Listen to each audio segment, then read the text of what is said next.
घर को आसी ये हूँ मो जेजे जेजेमा जी कि ए दुनिया ना तो सी स्थापना करते जो ठाकुर को आज नुआ मूर्ति आसिकी तो 25टा हाँपाई मंदिर बनाइला मंदिर ए प्रकार रेडी अच्छी तो आज ठाकुर मातृ गर्भ जो कहती से ध्यान देकी आज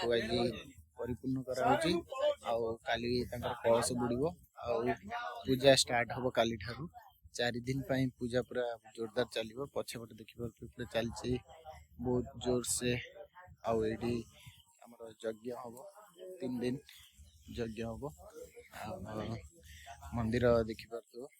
पूरा रेडी अच्छी ठाकुर आज पूरा धान पूर्ण टे नना जाना चाहिए कि ठाकुर ए कौटी गले तो सहीटा टे नना कहे एबे ठाकुर को आम कौन रखिले टे मत प्रेक्षम रविशोन महाग्रहम छाया गर्भसंभूतम वंदे भक्तिया सरेश्वरम मो सर्वश्री पंडित रमेश चंद्र पंडा मो अधीन ये अथंगारे बाबा शनीश्वर विग्रह प्रतिष्ठा होची विग्रह प्रतिष्ठा आज कुंडमंडल निर्माण होतला एवं प्रभु को आज धान्य दिवस कराला अर्थात गर्भाधान संस्कार कहती माने प्रभु आज मातृगर्भ में रहिबे एवं पहर दिन आम कलश यात्रा पर प्रभु को उठे महास्नान शयन आदि कर्म करूँ एवं यज्ञ कार्य चल ठाकुर ए 2 दिन पूरा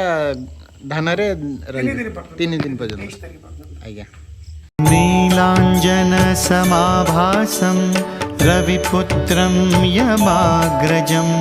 छायामार्तण्ड संभूतं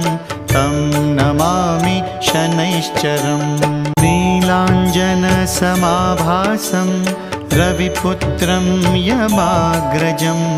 छायामार्तण्ड संभूतं तं नमामि शनैश्चरम्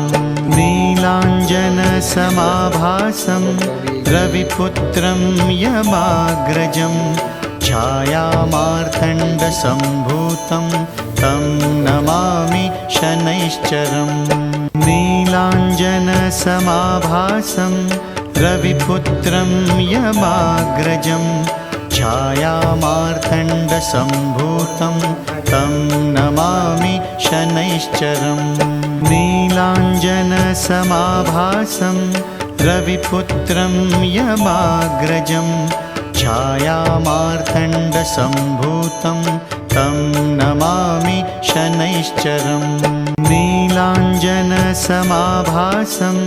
रविपुत्रं यमाग्रजं छायामार्तण्ड संभूतं तं नमामि शनैश्चरम् नीलांजन समाभासं रविपुत्रं यमाग्रजं छायामार्तण्ड संभूतं तं नमामि शनैश्चरम् नीलांजन समाभासं रविपुत्रं यमाग्रजं छायामार्तण्ड संभूतं तं नमामि शनैश्चरम् नीलांजन समाभासं रविपुत्रं यमाग्रजं छायामार्तण्ड संभूतं तं नमामि शनैश्चरम् नीलांजन समाभासं रविपुत्रं यमाग्रजं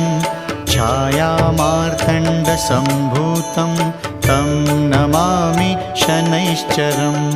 नीलांजन समाभासं रविपुत्रं यमाग्रजं छायामार्तण्ड संभूतं तं नमामि शनैश्चरम्